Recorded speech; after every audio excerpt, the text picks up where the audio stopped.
Bonjour à toutes et à tous et merci de nous avoir rejoints pour cette conférence. Cette conférence se déroule donc au Quai des Savoirs dans le cadre de l'exposition De l'amour, qui est une exposition qui sera disponible jusqu'au 7 novembre au Quai des Savoirs. Donc on vous invite à y aller dès que ce sera possible.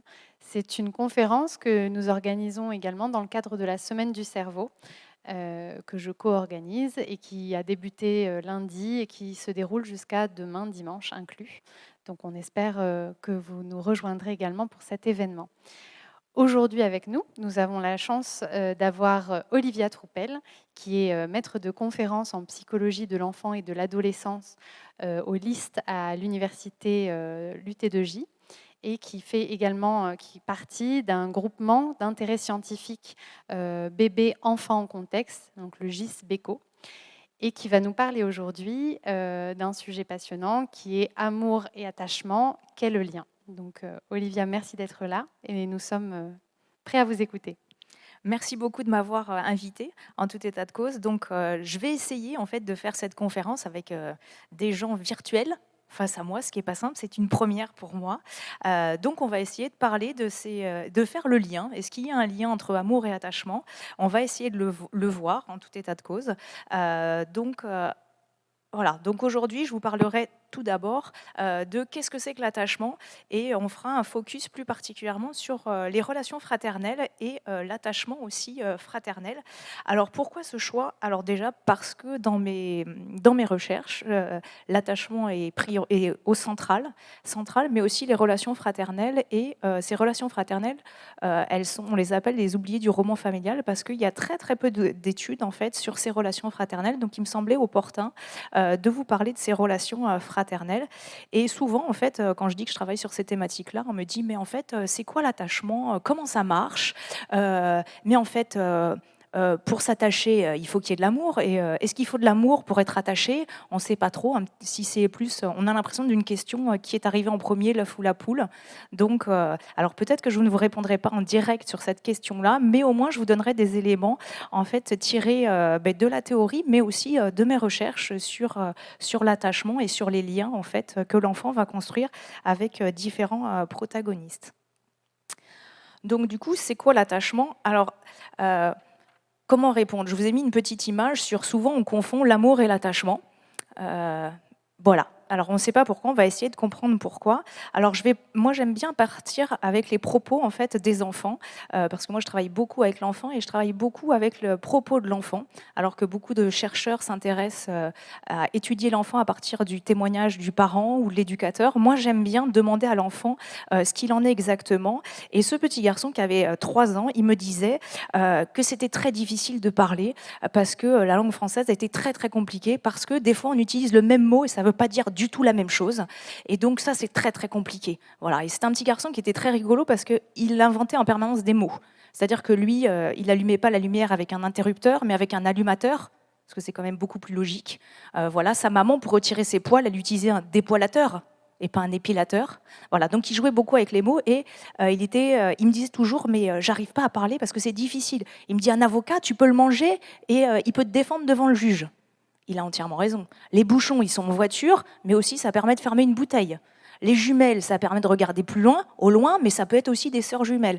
Il me dit, c'est très très compliqué. Et je pense qu'en termes nous avons pas mal de sens comme ça, pas mal de mots pardon, qui ont plein de sens, et ces termes d'attachement et ces termes d'amour ont aussi beaucoup de sens. Donc je suis allée voir simplement en fait dans le dictionnaire pour savoir quelle était la définition de l'amour, pour savoir si ça se rapprochait vraiment de l'attachement.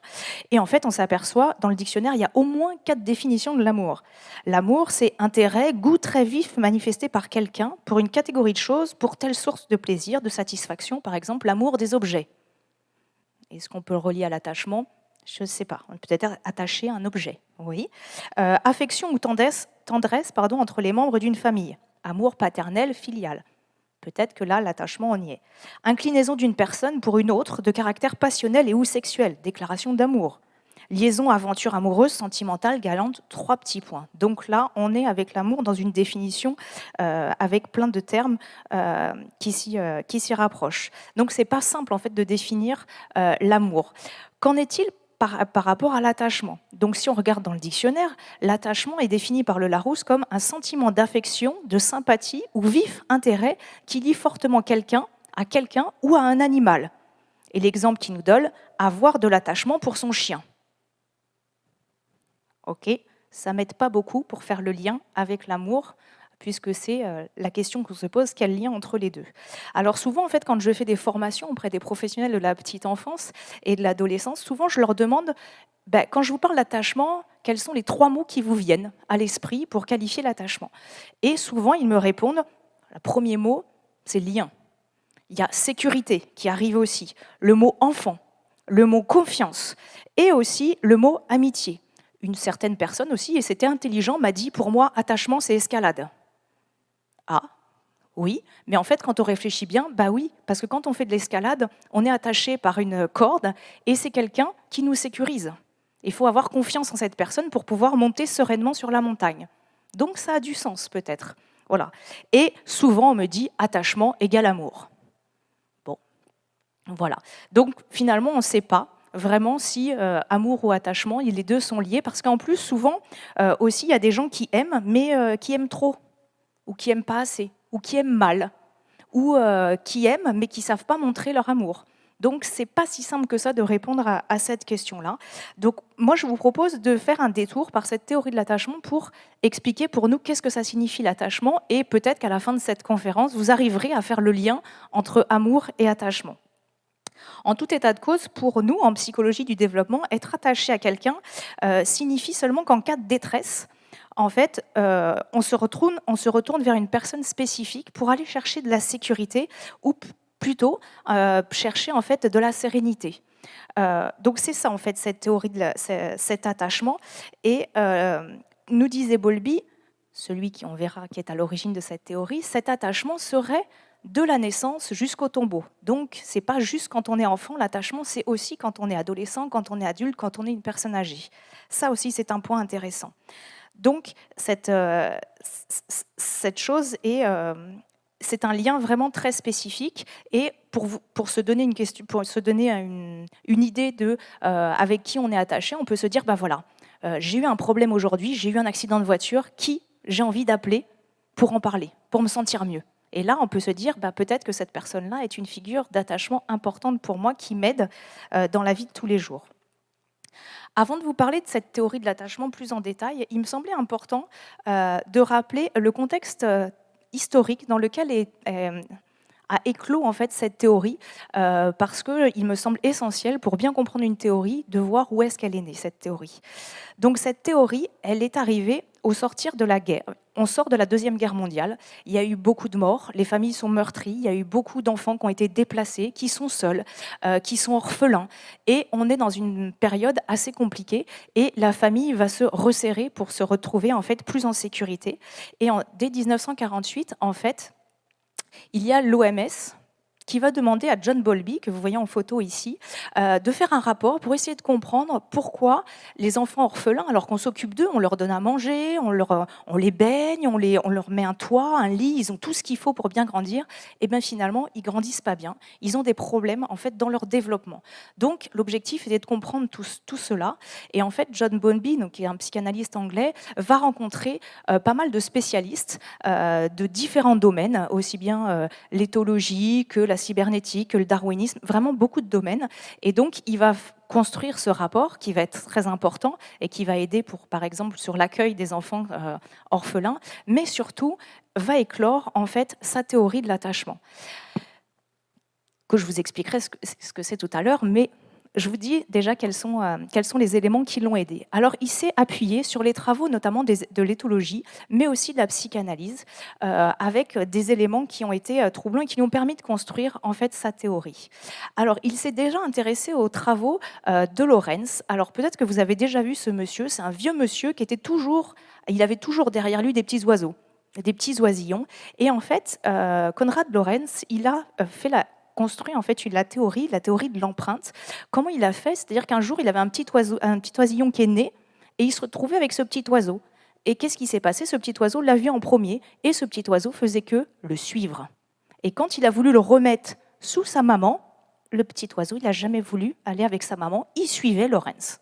Voilà. Et donc, je ne vais pas vous raconter toute l'histoire, mais de là, il en a décrit une théorie, la théorie de l'empreinte, qui dit qu'en fait, sur les premiers jours en fait, de vie du petit oisillon, il y a quelque chose qui se passe, c'est-à-dire que la première personne qu'il voit, il va s'y attacher, et pourquoi? Pour demander de la sécurité, bien sûr, et il va aussi, du coup, imiter cette personne, parce que ça serait en fait des éléments qui pourraient lui permettre de se comporter en fait comme la personne qui le protège. Ce qui peut porter confusion parce que Konrad Lorenz était un homme et pas un oiseau. Mais cette théorie a interpellé beaucoup Bowlby. Autre théorie qui a interpellé Bowlby, c'est celle de Harlow, qui a travaillé en fait sur la détresse, pas la détresse, mais le fait de séparer en fait bébé de sa maman très très tôt. Donc là, vous voyez en image un petit singe, donc ça s'appelle des singes rhésus. Et en fait, qu'a fait Harlow, il a séparé en fait les bébés de leur maman dès la naissance. Et il les a mis dans une cage. Et dans cette cage, vous voyez à l'image, en fait, il y a deux petits personnages, ce qu'on appelle la mère laine, donc là, ce que vous voyez en premier plan, qui imite en fait le singe, qui est toute douce, qui est toute chaude, avec une sorte de polaire. Et de l'autre côté, juste derrière, exactement la même poupée en métal, où il n'y a pas la chose qui est chaude, chaleureuse, mais il y a un biberon. Et on s'aperçoit en fait que le petit singe passe la majorité de sa journée accroché à cette mère laine, et il va se nourrir juste pas très longtemps au niveau de cette mère nourricière. Et même certains petits singes, pour aller téter le biberon, tiraient la mère laine pour pouvoir aller téter. Voilà. Et c'est pareil, dès qu'il y avait un bruit énorme, hop, ils sautaient sur la mère laine. Voilà. À noter que quand on séparait ces petits macaques, enfin rhésus, pardon, et qu'on les remettait avec les congénères, ils étaient complètement perdus et effrayés. Donc là est arrivée l'idée que le contact, l'affection était quelque chose vraiment de primordial, apparemment pour le bébé. Autre personne très, très influente pour Bowlby, ça a été René Spitz, qui a décrit en fait ce qu'on appelle l'hospitalisme, en observant en fait les bébés de mères prisonnières et des bébés qui étaient placés en institut. Il s'est aperçu que les bébés qui étaient séparés de leur maman étaient dans une détresse, et il passait par des phases, avec une phase de marasme, par exemple, un enfant qui devenait triste, léthargique et après complètement apathique. Et on s'est aperçu qu'en fait, quand la carence maternelle durait plus de 6 mois, ces bébés, 30% des bébés pouvaient mourir. Voilà. Et ceux qui ne mouraient pas avaient des problèmes des problèmes au niveau du sommeil, mais aussi des problèmes de développement, aussi bien psychologiques que des problèmes de développement physique. Donc là est arrivée l'idée aussi que du coup, il y a quelque chose qui est important, le contact est aussi important et l'affection aussi est importante. Dernière personne d'importante, c'est Donald Winnicott, qui est aussi un psychanalyste et qui a travaillé sur la préoccupation maternelle. Il a décrit une maladie qui serait normale de la mère, qui commence en fait avant la naissance et qui perdure les premières semaines de vie de bébé, où la maman serait centrée sur son bébé. Elle s'oublierait complètement et son objectif prioritaire, ça serait vraiment de s'occuper de son bébé. Et de tout ça, John Bowlby a énoncé en fait sa théorie qui nous disait en fait que le besoin d'attachement est un besoin vital, aussi important que le besoin de se nourrir. Et c'est en ça que c'est complètement révolutionnaire, parce que la psychanalyse à l'époque qui présentait les idées phares en fait pensait que le besoin d'attachement était secondaire. Alors que là, Monsieur Bowlby nous dit qu'en fait c'est quelque chose vraiment de vital et de primordial. Ça a fait beaucoup de bruit à l'époque. Il y a eu beaucoup de mal à accepter cette théorie de l'attachement qui aujourd'hui fait beaucoup de recherches très intéressantes. Mais il y a eu un énorme débat avec la psychanalyse par rapport à cette théorie, parce que tout le monde n'était pas d'accord avec ces éléments-là. Alors, je vais vous décrire en fait cette théorie de l'attachement. Hop, si ça fonctionne. Donc, c'est quoi cette théorie de l'attachement? Alors, il y aurait au niveau de l'attachement une double fonction pour l'individu, une fonction de protection physique, mais aussi une fonction en fait d'exploration du monde extérieur. Qu'est-ce que ça signifie exactement? Alors c'est qu'en fait le petit bébé, en fait il a des besoins. Et ces besoins, il va les exprimer auprès d'un adulte, là dans la théorie, ce qu'on appelle le caregiver ou le donneur de soins, et normalement cet adulte va répondre ou non à l'enfant. Mais s'il répond, en fait, il va répondre aux besoins de l'enfant et du coup, l'enfant, il va se sentir mieux, c'est ce qu'on appelle le système d'attachement. Et quand l'enfant se sent mieux, il va pouvoir du coup, aller vers les autres, s'autonomiser, se socialiser, aller explorer le monde extérieur. Donc ça, c'est quelque chose de tout à fait nouveau parce qu'on n'avait jamais imaginé cette chose-là. Et, et donc voilà. Alors, pour vous montrer en image, quand il y a quelque chose qui ne va pas au niveau du bébé. Donc, comme je vous disais tout à l'heure, en fait, ce système d'attachement, il y a deux pôles qui ont, nous dit Bowlby, la même importance. Le pôle de la sécurité, mais aussi le pôle de l'exploration, de l'ouverture et de l'autonomisation. Tout à l'heure, je vous parlais des personnes, des professionnels de la petite enfance, où quand je leur parlais d'attachement, ils me disaient c'est le lien, c'est la sécurité. Personne ne m'a dit que c'était l'exploration et l'autonomie. Et c'est en ça que cette théorie aussi, elle est intéressante parce qu'elle nous donne des éléments pour mieux comprendre comment aider l'enfant.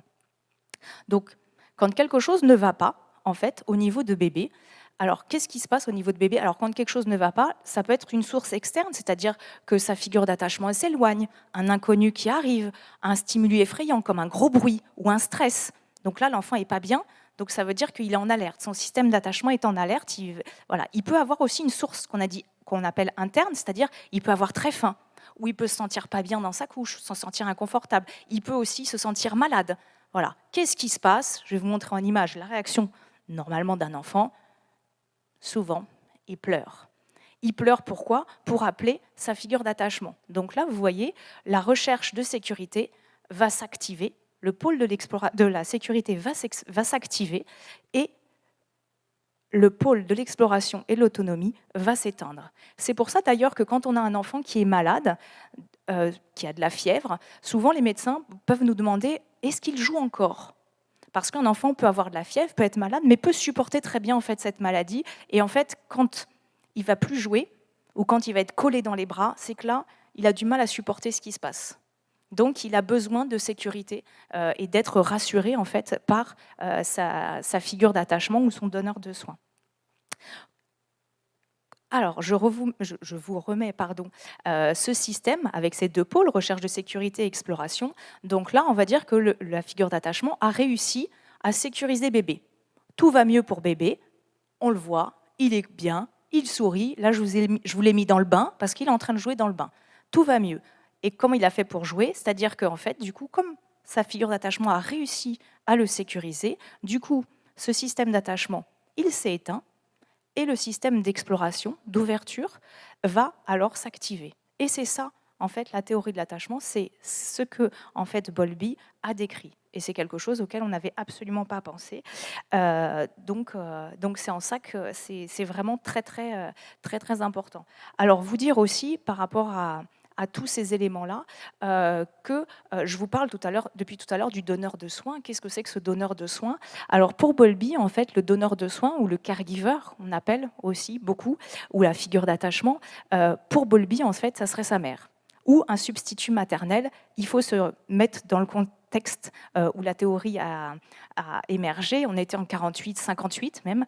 Donc du coup, la mère n'avait pas le même rôle qu'actuellement. Les mères étaient plus au foyer et les papas plus travaillaient. Et donc c'est vrai que cette figure d'attachement, donc Ainsworth nous disait que la figure d'attachement, c'est la personne qui s'occupe principale, c'est celle qui s'occupe le plus de l'enfant, puisque l'attachement et le lien qui va se construire en fait dans l'interaction que le donneur de soins va avoir avec le bébé. Bébé a besoin d'aide, l'adulte, figure d'attachement, va y répondre ou non.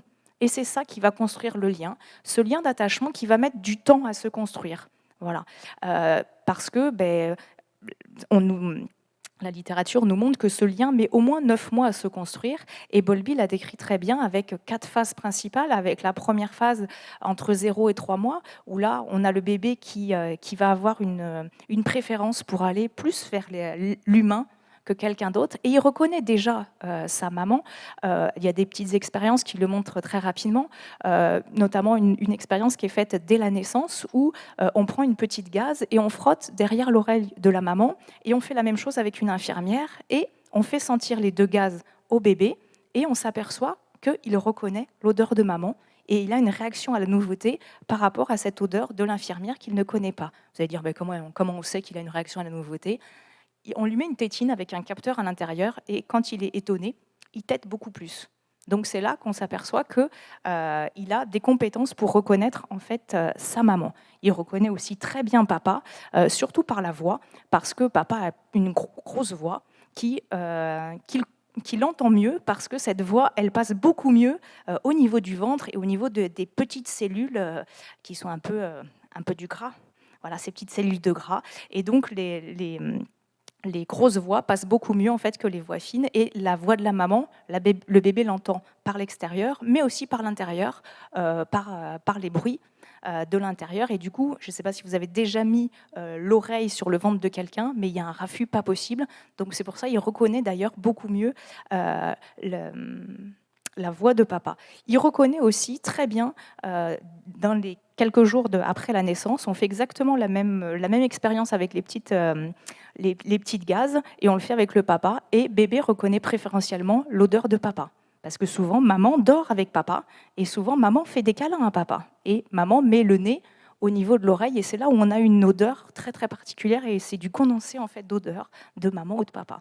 Donc c'est pour ça que vers 0,3 mois, on a cette première phase. On a une deuxième phase après, jusqu'à 6 mois, où là on a quand même à 4 mois le sourire social qui arrive. Donc en fait, c'est beaucoup plus sympathique d'avoir une interaction avec un bébé qui sourit qu'avec un bébé qui dit rien. Donc ce sourire, c'est un comportement d'attachement pour aller vers l'attachement, donc c'est intéressant.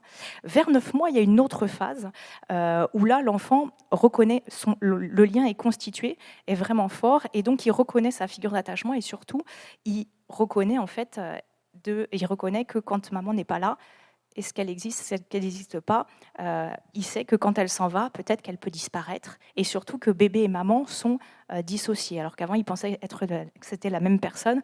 Donc c'est pour ça qu'à cette époque-là, en 9 mois, on appelle ça aussi la peur de l'étranger.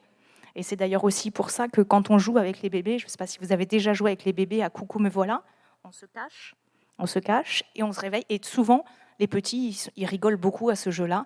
Et donc, c'est autour de 9 mois que ça se passe. Et la dernière phase en fait de l'attachement, c'est vers 2-3 ans, où en fait le bébé n'a plus besoin de la présence de sa figure d'attachement pour être rassuré, parce qu'il a mémorisé en fait que s'il fait ça, maman va faire ça. S'il fait ça, papa va faire ça. Donc il a intériorisé des modèles de relations et d'interaction avec les autres, et du coup, il n'a plus besoin de la personne pour être rassuré.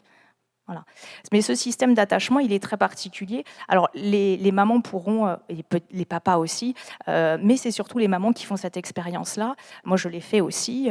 J'avais mes 2 enfants. Il y en avait un qui était le grand, qui était tranquille, en train de faire un jeu. J'ai dit, tu veux jouer avec moi? Non, non, je joue tranquille tout seul. Ok, il est tranquille. Le bébé est tranquille en train de jouer. Je me dis, allez hop, je vais pouvoir aller téléphoner à une copine. Qu'est-ce qui se passe? Vous allez dans une pièce à côté pour téléphoner tranquille. Vous pouvez être sûr que l'enfant, il va arriver et il aura besoin expressément de vous. Parce qu'il a besoin de vous voir, il a besoin de cette présence-là. Il a besoin de vérifier que vous serez toujours présent, en fait, pour lui. On parlera tout à l'heure des comportements d'attachement. Alors, que vous dire aussi? Je vous ai parlé aussi beaucoup du côté de bébé, comment ça se passait au niveau de l'attachement, mais il faut dire aussi une chose, c'est que bébé, il envoie en fait des signaux pour dire ça va ou ça va pas, mais il faut que le donneur de soins, le caregiver ou la figure d'attachement, elle y réponde. Voilà. Et ça, c'est pas forcément évident. Et en fait, cette façon d'y répondre va construire le lien qui va être soit ce qu'on appelle sécure. C'est un enfant sécure, c'est un enfant dont il envoie un signal comme quoi il a besoin, et sa figure d'attachement, à chaque fois, répond à ce besoin et arrive à le sécuriser. Alors qu'on a des enfants qui vont faire des appels en disant « j'ai besoin », mais l'adulte référent ne va pas répondre ou va répondre de la mauvaise manière. Voilà. Et du coup, il va construire un lien qui va être en fait plutôt insécurisé avec sa figure d'attachement. Voilà. Alors, ce terme insécure ou sécure, ce sont des termes anglais qui ont été traduits par le terme de sécurité. Moi, je trouve qu'on comprend mieux en fait ce terme de sécure plutôt que de dire sécure. Moi, je dis plutôt serein. Être serein par rapport à ses relations avec ses donneurs de soins. Voilà.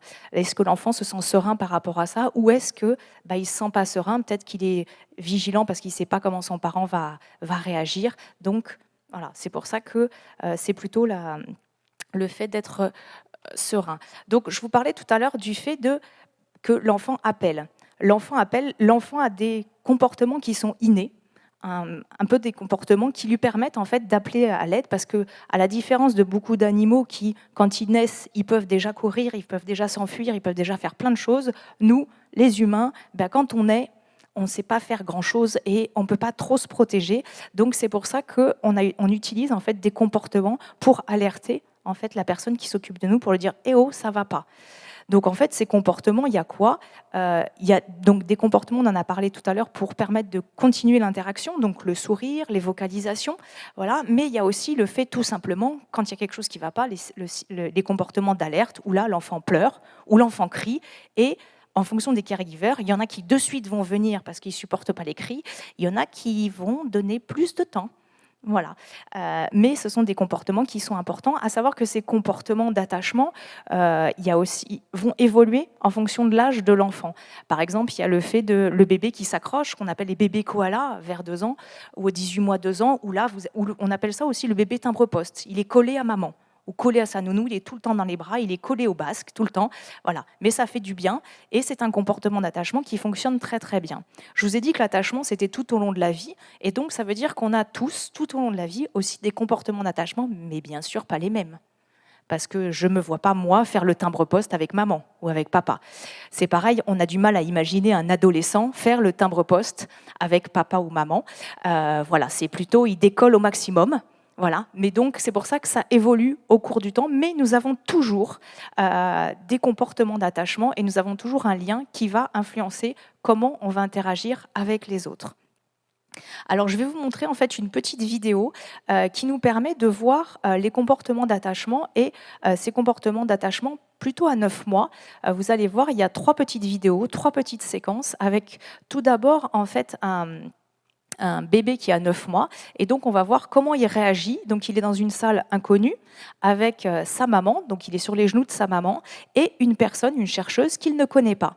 Et en fait, on va voir ce qui se passe quand maman va partir et laisser bébé seul avec cette dame-là. Donc on va voir autour de 9 mois. On verra aussi un petit garçon qui a 4 mois, donc beaucoup plus petit. On a parlé tout à l'heure de la construction du lien et des réactions, et vous verrez si ces réactions sont les mêmes ou pas que ce petit garçon de 9 mois. Et je vous montrerai aussi après une petite fille qui est plus grande, et là vous verrez peut-être un autre comportement d'attachement qui est le fait de suivre sa figure d'attachement qui s'en va. Alors, hop.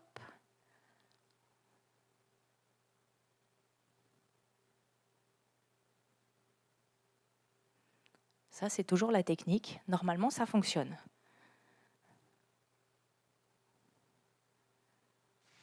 Ça fonctionne.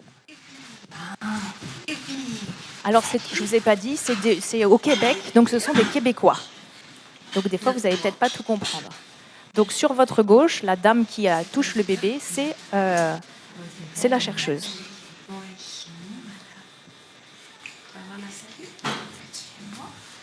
Et donc, bébé ne connaît pas la chercheuse. Et vous voyez, bébé est transféré sur la chercheuse. Regardez le regard de bébé. Là, on sait que quelque chose va se passer. On imagine.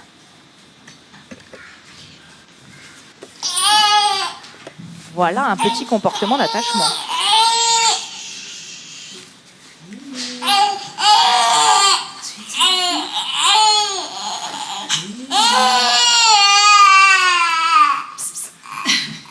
Là, vous voyez que la chercheuse n'est pas vraiment à l'aise.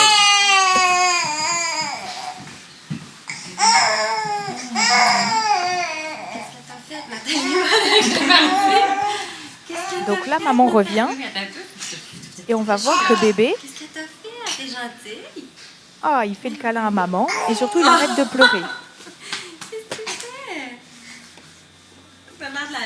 Donc sa maman a réussi à le sécuriser.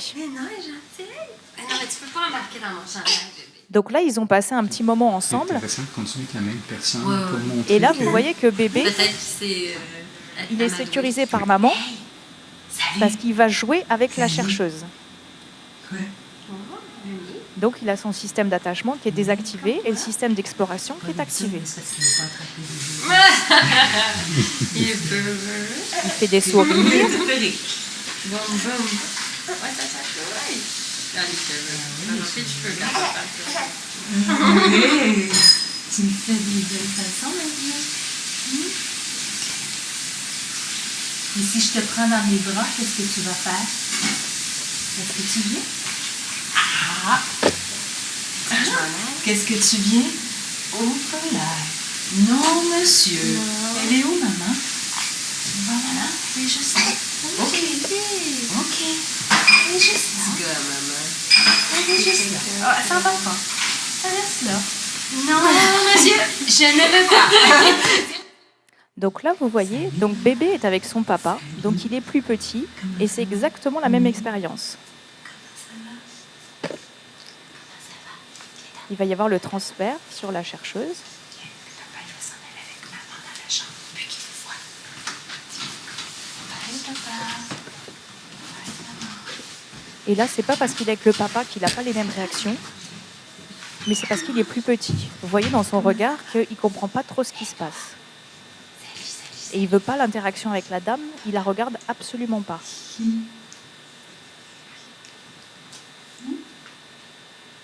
Est-ce qu'on les fait revenir? Est-ce qu'on les fait revenir? Reviens, papa. Dis, papa, tu peux revenir. On a même le petit sourire. Oui, oui. Il a rien dit. Non, c'est sûr. Il a rien dit. Papa. Coucou. Coucou. Tu vas voir papa? Et mon bébé. Excusez-moi. Et toi? Et là, autre petite fille avec papa dans un lieu inconnu, sur un tapis avec des jouets. Et on va voir ce qu'elle va faire. Et papa s'en va, il la laisse seule dans un lieu qu'elle ne connaît pas, avec des jouets. Oh, un jouet. Il a l'air intéressant ce jouet. Mais je ne peux pas jouer en fait, parce que je suis toute seule. Et donc, que fait-elle? Elle va dans la direction où papa est parti.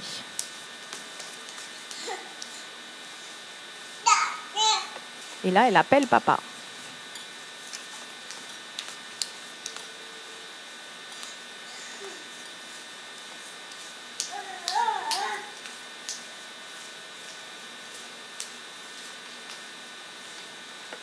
Allô?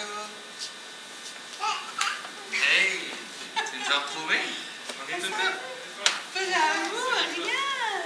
Et donc là, vous avez vu en fait quelques comportements d'attachement qui sont variables Toi, en tu as envie fonction d'être meilleur que ton frère. en fonction en fait de l'âge de l'enfant. Donc voilà.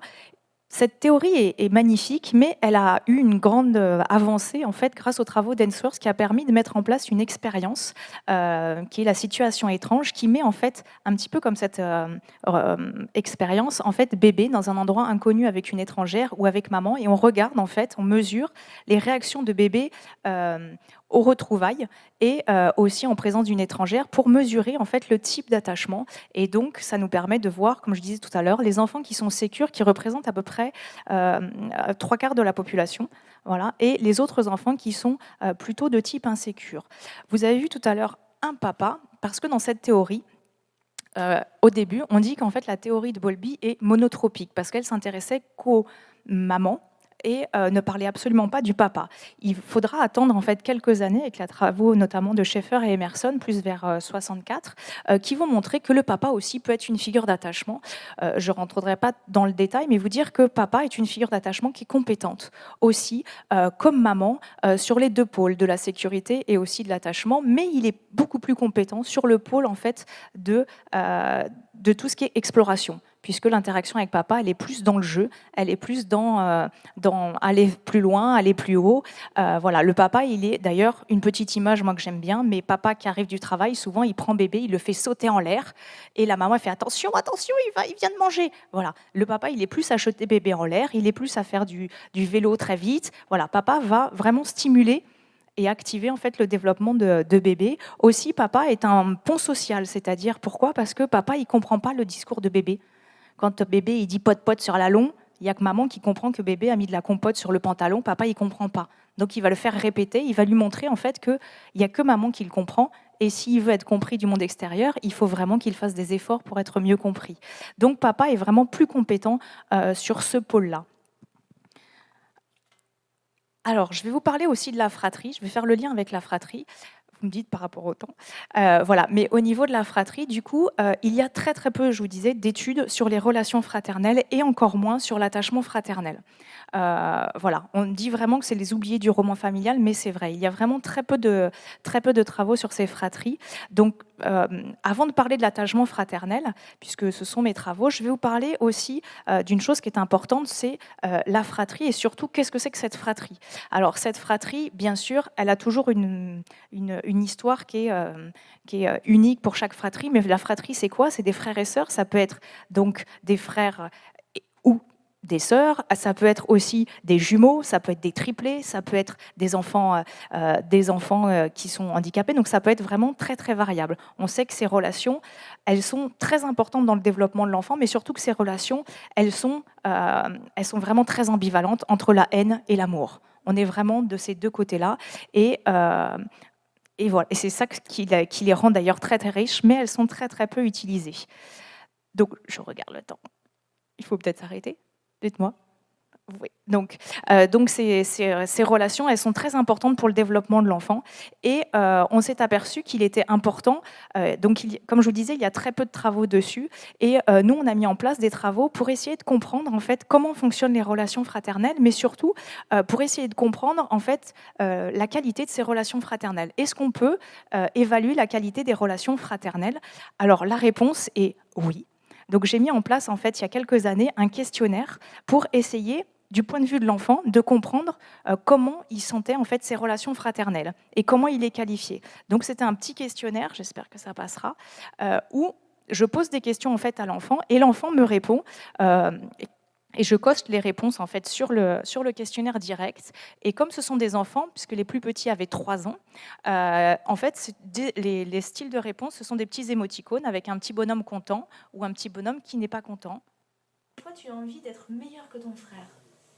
Oui. Oui. Alors, est-ce que tu t'en fiches d'avoir ou pas un frère? Donc elle s'en fiche d'avoir un frère. Est-ce que des fois tu tapes ton frère? Oui. Et moi souvent que lui. Ah. Est-ce que des fois tu lui dis des insultes? Oui.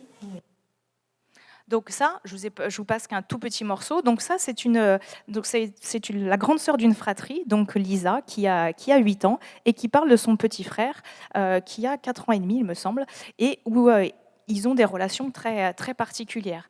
On va voir une autre fratrie, si ça passe. Passer le questionnaire à l'aîné. Donc là, Pierre, il est plus petit, il a 6 ans, il a une petite sœur. Est-ce que tu es content d'avoir une petite sœur? Oui. Oui. Est-ce que tu fais souvent des choses avec ta sœur? Oui. Est-ce que tu t'en fiches d'avoir ou pas une sœur? Je m'en fiche pas. Est-ce que des fois vous faites des bêtises tous les deux et que vous ne le dites pas à papa et maman? Bah, c'est souvent Clémentine. C'est souvent Clémentine qui fait des bêtises. Et jamais tous les deux. Donc Alors, là, vous voyez en fait le... Oui. Alors, est-ce que vous avez des secrets? Oui. Voilà. Là, vous voyez le questionnaire, en fait, où c'est moi qui complète le questionnaire. Ce questionnaire nous permet, avec 79 questions, d'évaluer en fait le style de relation fraternelle. Et on s'est aperçu que dans les fratries de jeunes enfants, il était possible de qualifier les relations fraternelles en fonction du nombre d'oppositions et de coopération qu'ils avaient ensemble. Et en fait, on s'est aperçu qu'il y avait 4 types de fratries. Donc, les fratries les plus représentatives et les plus représentées sont les fratries contrastées, c'est-à-dire avec beaucoup de conflits et beaucoup de coopération aussi. Ensuite, il y a les fratries conflictuelles, où là, il y a beaucoup de conflits, mais beaucoup moins que la coopération. Et nous avons aussi les fratries consensuelles, où là, il y a beaucoup de coopération et peu de conflits. Et il y a aussi les relations où il n'y a pas beaucoup de conflits et pas beaucoup de coopération. Voilà. Mais ce qui est important à dire, et ça c'est important aussi pour les parents, moi je me vois aussi dedans, c'est-à-dire que les fratries sont pour beaucoup contrastées. Et l'image de ils sont en train de jouer et d'un coup on ne sait pas pourquoi, ils se crient dessus, ils se tapent, ils se griffent, c'est la majorité des fratries, mais on s'aperçoit qu'en grandissant, il y a de moins en moins de fratries contrastées, donc les parents, courage, ça va passer en grandissant, il y aura moins de conflits et normalement et moins de coopération aussi, mais du coup aussi moins de conflits. Donc ça reste très intéressant. On s'est aperçu, en fait, on sait en développement qu'il y a les variables structurelles qui vont influencer la qualité des relations fraternelles. Dans variables structurelles, il faut entendre le sexe de la fratrie. Est-ce qu'il n'y a que des garçons ou est-ce qu'il n'y a que des filles? Ou est-ce que c'est mixte, comme là, les deux fratries? Donc ça va influencer les relations fraternelles. La configuration aussi, qui est-ce qui est arrivé en premier, en deuxième. Il y a aussi, du coup, le rang de naissance. Le rang de naissance va faire que les relations fraternelles ne sont pas évaluées de la même manière. Souvent, en fait, l'aîné a une vision très différente de l'aîné. On dit aussi que l'aîné, je ne sais pas si vous êtes aîné, moi oui, l'aîné est le brouillon, parce que les parents font par essai-erreur et souvent ils se trompent. Les parents sont très très stressés avec l'aîné. Avec l'aîné, la première fois qu'il a de la fièvre, on ne sait pas quoi faire. On est très très inquiète dès qu'il a 37,8, alors qu'après, le deuxième, on est beaucoup moins inquiète. Voilà, pareil, au début, quand on les fait manger, le premier, on essaye tout. Le deuxième, tu n'as pas faim, tu mangeras mieux demain. Voilà. Donc, du coup, on n'a pas la même façon de voir les choses. Donc, les relations fraternelles sont influencées beaucoup par la taille de l'écart d'âge. On sait aussi, les travaux nous montrent que quand l'écart d'âge est petit, donc inférieur à 18 mois, il y a une amnésie infantile qui fait que l'aîné ne se souvient plus d'avoir été seul. Du coup, les relations sont plus de type gémellaire, donc plus cool, on va dire. L'écart d'âge le pire, c'est entre 2 et 4 ans. Voilà, là, les psychanalystes nous disent, alors là, c'est le pire moment des jalousies. D'ailleurs, il ne faut pas faire des enfants avec entre 2 et 4 ans d'écart. Quand on réfléchit bien, la majorité des gens, ils ont un écart entre 2 et 4 ans. Mais bon, la développementaliste que je suis dit, il y a beaucoup de conflits, certes, mais il y a aussi beaucoup de comparaisons et c'est important, tous ces conflits-là. Je ne sais pas où on en est au niveau du temps. De compléter une histoire qu'elle commence à l'aide de figurines. Les parents sont sortis et les deux enfants, un garçon et une fille, sont gardés par leur grand-mère. Ils sont couchés, d'accord, et ils dorment. Et d'un coup, ils entendent « Ouh !» Qu'est-ce qui se passe ensuite? Ensuite, il se lève. Ah bah vas-y. Et qu'est-ce qu'ils font après? Après, il cherche. Qu'est-ce qu'ils cherchent? Bah, celui qui avait où? Là. Ouais. Et son frère, il cherche un week-end. Il est juste à côté, son frère. Il cherche le loup. Il est où le loup? Il est où le loup? Ah, il se donne la main. Les personnages se lèvent, se donnent la main et le fait d'être ensemble, ça les rassure. Mais après, il n'y a pas de loup. Il n'y a pas de loup. Non, il n'y a pas de loup. Après, il vient se coucher. Ah bah il retourne se coucher alors. Clémentine déplace toujours son grand frère, le personnage du grand frère, avant même de déplacer le personnage de la petite sœur. Donc ça montre aussi une importance particulière du grand frère. Et après c'est bon, ils peuvent s'endormir? Ouais. Le fait qu'ils arrivent à se réendormir, après y avoir eu un bruit aussi énorme, ça veut dire que la présence du frère fraternel a permis vraiment de rassurer la petite fille. Le grand frère semble être très sécurisant pour cette petite sœur. Pour la plupart des enfants, quand la situation devient trop stressante, le frère ou la sœur aînée ne suffisent pas à les rassurer et ils feront appel à un adulte. Voyons ce que va faire Nathan face au loup. C'est l'heure d'aller se coucher. Et d'un coup on entend « Ouh !» Et qu'est-ce qui va se passer alors après? C'est le loup. Le loup? Et qu'est-ce qui va se passer alors? Il va manger les jus. Il va les manger? Et qu'est-ce qui va se passer alors? Ils seront morts. Ils sont morts tous les deux? Donc qu'est-ce qu'ils font? Ils restent dans leur lit comme ça? Donc là, vous voyez, en Qu'est-ce fait, qu'ils font, pour alors la même opérationnalisation, le même test qu'on utilise, vous voyez très bien que la petite fille, la petite Clémentine, ne réagit pas du tout à l'histoire de la même manière que le petit garçon, Nathan, alors qu'ils ont le même âge, la même histoire. Là, on voit bien que pour le petit garçon, c'est trop compliqué cette histoire-là. Il n'arrive pas à toucher les personnages. Et ça nous montre aussi, là, la différence en termes de style d'attachement. Voilà. Et cette étude-là et cette petite expérience m'a permis, en fait, en le testant sur beaucoup d'enfants, de montrer, en fait, et c'était la première fois qu'on le montrait, que l'aîné peut être une figure d'attachement pour le plus petit, qui, comme le papa, en fait, serait plus compétente du côté de l'exploration et du côté de l'autonomisation et d'aller vers les autres. Voilà. Mais ça serait aussi, à la différence du père, une figure d'attachement qu'on appellerait relais, qui prendrait le relais quand les parents, en fait, ne sont pas disponibles. Donc, ce grand frère peut être une figure d'attachement compétente pour le plus petit et dans les situations, bien entendu, pas trop stressantes, un petit peu comme la figure paternelle. Donc, là, on va peut-être conclure. Donc, en fait, vous voyez, je vais présenter rapidement tous ces éléments, à savoir aussi que ce type d'attachement fraternel va être influencé par la qualité des relations fraternelles, le style. Plus elles sont contrastées, plus ça va être compliqué en fait au niveau de l'attachement. On s'aperçoit que par exemple, ce qui va influencer, c'est l'âge de l'aîné. Plus l'aîné va être âgé, plus l'attachement va être sécurisé. On sait aussi que le sexe de la fratrie va influencer, puisque les fratries mixtes ont plus de sécurité dans l'attachement que les fratries qui sont unisexes. Donc là, vous voyez en fait que tout est très compliqué. On ne sait pas démêler qui est-ce qui influence le plus. Je n'ai pas beaucoup parlé des parents, mais c'est sûr que la façon d'agir dans les conflits avec les enfants, le fait de se disputer, le fait du traitement parental différencié, c'est-à-dire ne pas faire la même chose avec tous ces enfants, ça va aussi influencer tous ces éléments en fait, qui tournent autour de la fratrie et des relations fraternelles. Donc pour conclure, vous dire que ce lien d'attachement, il est vital. Il est essentiel pour le développement de l'enfant, aussi important que le besoin de se nourrir, qui va durer toute la vie. Là, je vous ai parlé que de l'enfant, mais j'aurais pu vous parler de la même manière de l'adolescent, du jeune parent, aussi de la personne âgée qui va se sentir de plus en plus, du coup, qui va perdre son autonomie. En fonction de style d'attachement, on ne va pas choisir n'importe quel partenaire amoureux non plus. Donc, c'est vraiment... je peux mettre ça. Hop, la dernière. Je vous ai mis que c'était un lien vital et c'était aussi, alors que Bowlby nous disait que c'était du berceau jusqu'au tombeau, moi je dirais que c'est plutôt du bidon jusqu'au tombeau, puisque ce lien d'attachement va commencer à se construire aussi quand le bébé est dans le ventre. Donc voilà, à savoir que amour et attachement, moi je dirais que l'amour c'est comme l'oxygène, c'est essentiel à la vie et que ça nous permet d'avoir un attachement qui est serein par rapport à nos relations et nous sentir en fait aimés et dignes d'être aimés. Donc que les deux sont très liés, mais voilà, il y a du lien, mais le qualifier, je ne sais pas. Merci beaucoup Olivia, c'était vraiment très intéressant. On va avoir le temps un peu pour quelques questions, donc si vous avez des questions, n'hésitez pas à les écrire. Je vais peut-être commencer juste pour vous demander une précision concernant ce lien d'attachement fraternel. Vous avez donc parlé des schémas et des différents aspects qui peuvent jouer dans ce lien.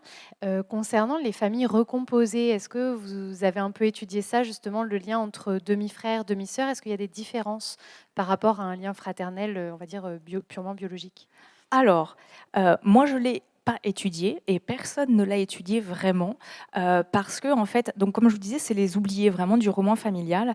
Et pour pouvoir étudier en fait, les fratries, par exemple, au niveau du questionnaire que je vous ai montré, j'ai testé en fait 150 fratries. 150 fratries qui avaient des variables structurelles à peu près identiques, c'est-à-dire des familles ensemble, pas séparés, avec des enfants dont le cadet avait le même âge, ils avaient tous entre 3 et 4 ans, il fallait des fratries mixtes et non mixtes, des parents non séparés, donc il faut des critères très particuliers pour pouvoir en fait expliquer que c'est ça ou ça qui va influencer. Dans le cas des familles recomposées, il y a plein de choses qui entrent en ligne de compte. Est-ce que papa et maman, quand ils sont séparés, ils sont beaucoup disputés ou pas? Est-ce que quand ils sont séparés, les enfants étaient jeunes ou pas?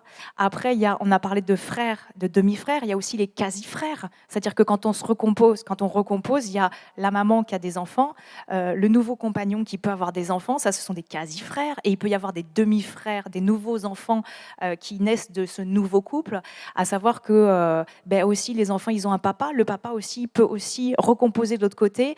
Donc, pour avoir des critères identiques, c'est très très compliqué. Voilà. Donc voilà, c'est pas que je ne veux pas répondre à votre question, mais en plus, ce qui est important, comme je vous l'ai dit tout à l'heure, il y a la taille de l'écart d'âge. Donc il faut trouver des familles qui sont séparées au même moment, où il y a eu le même type de conflit, voilà, le même mode de garde, voilà, avec une recomposition avec des enfants du même âge. Vous voyez, je continue pas, hein, mais l'appariement est compliqué. Voilà. Et vous les suivez au cours du temps ou pas? Parce que c'est aussi très intéressant pour un même écart d'âge. Peut-être, bien sûr, le lien évolue. Est-ce que ces familles-là, ces liens fraternels, est-ce que vous les avez regardés au cours du temps? Non, du tout. C'est un projet, c'est quelque chose qui peut se faire, vous pensez? Alors, c'est possible, mais il faut des financements pour ça. Voilà. Et c'est vrai qu'à l'heure actuelle, moi, j'étudie plutôt l'impact du Covid sur la parentalité. Donc, ce qui est aussi un sujet tendance qui est intéressant de comprendre qu'est-ce qui se passe sur ces nouveaux parents, devenir parents pendant le premier confinement. Ça, on l'a étudié et on l'étudie là. La semaine prochaine commence la deuxième phase de cette étude pour savoir 9 mois après, avec des bébés donc, qui ont 9 mois, donc le lien d'attachement est construit. On va voir et faire l'état des lieux pour comprendre en fait l'impact de la Covid et de la distanciation sur le lien parental. Donc, mais je garde toujours ces parents qu'on a interrogés à la naissance et à 9 mois. On parle aussi avec eux de qu'est-ce qui s'est passé au niveau de la fratrie. Et alors pour terminer sur ce lien fraternel, une autre question, est-ce que les petits frères ou les petites sœurs peuvent faire figure d'attachement pour les grands frères et les grandes sœurs? C'est une question qui nous est posée. Alors ça, c'est une question très pertinente. Alors pourquoi très pertinente? Parce que quand j'ai étudié ces choses-là avec l'aîné et le cadet, je me suis aperçue dans les familles de 3, quand j'interrogeais en fait le tout petit, le Benjamin, que souvent le Benjamin me répondait que tout ce qui était sécurité, réconfort, il allait le chercher auprès de l'aîné, et que tout ce qui était jeu, il allait le chercher au niveau du numéro 2. Et là, je me suis dit, ça, c'est génial, c'est à aller chercher. Et c'est pareil, on sait très bien que quand on est avec son grand frère, même le fait qu'il y ait la présence du petit frère, on va faire beaucoup plus de choses que quand on est seul. Parce que quand on est en groupe, on se sent beaucoup plus, quand on est 2, on se sent beaucoup plus à 3 qu'à 2, en fait. On fait plein de choses avec son frère ou sa sœur. Donc moi, je suis persuadée que ça marche dans les deux sens. Voilà. Mais je ne l'ai pas démontré. Je l'ai vu, mais je ne l'ai pas démontré à grande échelle. Merci. Je pense on va essayer de clôturer juste en revenant peut-être sur le lien parent-enfant que vous avez développé au début et qui était fascinant. Je me demandais notamment, est-ce que c'est... je vais y arriver, pardon. Est-ce que donc dans vous avez parlé, je vais le reformuler en fait, vous avez un petit peu illustré ce lien comme quelque chose à la fois d'une certaine dépendance, puisque l'enfant dès qu'il naît, il a besoin aussi de la maman et il a besoin d'un contact, même au-delà de se nourrir, hein, comme vous l'avez montré. Mais il y a aussi le fait de s'habituer à quelqu'un. Donc pour moi, il y a aussi une notion de temps dans l'attachement, passer du temps avec quelqu'un. Est-ce qu'on différencie ces deux attachements en fait? Il y a un attachement de dépendance et un attachement peut-être de temps, parce que passer plus de temps avec quelqu'un, on va s'y attacher d'autant plus. Alors là, il y a le terme d'attachement de la vie courante et le terme développemental qu'on utilise. En fait, il y en a beaucoup qui pensent qu'être attaché à quelqu'un, c'est être dépendant de quelqu'un. Là, la théorie de l'attachement nous montre que justement, le petit va intérioriser en fait la façon de réagir de la personne qui le met en confiance. Il a des modèles internes opérants, ce qu'on appelle, qui fonctionnent très très bien à partir de l'âge de 3 ans. Voilà. Et donc, du coup, qui vont lui donner le modèle de comment réagir avec les autres. Et du coup, l'objectif, c'est que si on se sent sécurisé, on va pouvoir aller vers les autres, être autonome, voler de nos propres ailes. Un attachement de qualité, c'est un attachement qui permet dans l'éducation de voir son bébé s'envoler, enfin son bébé à 18-20 ans, de s'envoler tranquillement. Voilà, c'est ça aussi l'amour, et c'est ça qui est important. Et je vais vous donner cette image-là parce que pour moi, elle a du sens, parce que c'est personnel, parce que moi aussi j'ai des enfants. J'ai mon fils qui était en roller, je lui ai tout mis, tout l'attirail. Donc il avait le roller, mais il avait aussi les genouillères, les coudières, les trucs pour les mains, le casque. Et là, on fait du roller sans aucun problème. Et là, je le vois, il va dans la descente. Il peut y avoir des voitures. Et là, je me dis, soit tu hurles en lui disant « stop, arrête », parce qu'il peut arriver quoi que ce soit tu lui fais confiance parce que tu lui as appris. Et il sait comment faire. Et là, vous voyez votre enfant qui part avec les jambes toutes branlantes. Mais c'est ça aussi l'attachement, c'est qu'il se sent assez en confiance pour pouvoir aller explorer des nouvelles choses. Donc, ce n'est pas la dépendance pour moi. Je vais prendre la dernière question, je pense qu'après on n'aura plus le temps. Quelqu'un qui nous dit que vous avez démontré l'attachement des enfants, mais entre adultes, comment faire la différence entre amour et attachement? Entre deux adultes. Alors, entre deux adultes, alors là, c'est encore une autre thématique. Il y a beaucoup de travaux de Raphaël Michlovitch justement sur cet attachement entre compagnons et compagnes. On peut se poser cette question-là, celle que j'ai posée au début, c'est-à-dire quand il y a quelque chose qui ne va pas, vers qui je vais me tourner de façon préférentielle? Est-ce que je vais appeler, à mon âge, mes parents, ou est-ce que je vais plutôt appeler mon compagnon? Est-ce que je suis serein par rapport à mes relations avec ce compagnon? Est-ce que j'ai besoin d'être hyper vigilante, ou est-ce que je suis moi-même? Voilà, on peut se poser ces questions-là, et je ne rentrerai pas dans toute ce débat-là parce qu'on n'a pas le temps, mais il y a plein de travaux très intéressants, notamment de Rafaela Michlovic, qui nous parle de cet attachement amoureux et qui est lié vraiment au type d'attachement qu'on a construit dès tout petit. Bon, moi, j'aurais encore plein de questions. On va devoir clôturer. Donc, je vous remercie beaucoup, Olivia, pour votre présentation. Je suis sûre que tout le monde a apprécié. Voilà, en tout cas, on vous remercie beaucoup d'avoir été présent. Et je rappelle donc que c'est dans le cadre de l'exposition De l'amour au Quai des Savoirs, disponible, qui sera présente jusqu'au 7 novembre, et dans le cadre de la Semaine du cerveau, qui se poursuit justement jusqu'à demain au Quai des Savoirs également, pour une prochaine conférence à 16 h. Merci à tous et très bonne fin de journée. Au revoir. Au revoir, Olivia. Merci beaucoup, au revoir. Et puis, vous pouvez très bien aller à la conférence demain du professeur Taubert qui va vous parler de l'attachement, mais du côté neuro-hormonal, avec l'ocytocine, l'hormone de l'amour. Je ne vous en ai pas parlé aujourd'hui parce que je savais qu'elle allait vous en parler demain. Et moi, il me tarde de l'entendre parce que ces travaux sont vraiment passionnants. Super teaser, merci beaucoup. Mais c'est vrai. Voilà. Merci encore. Au revoir. De rien.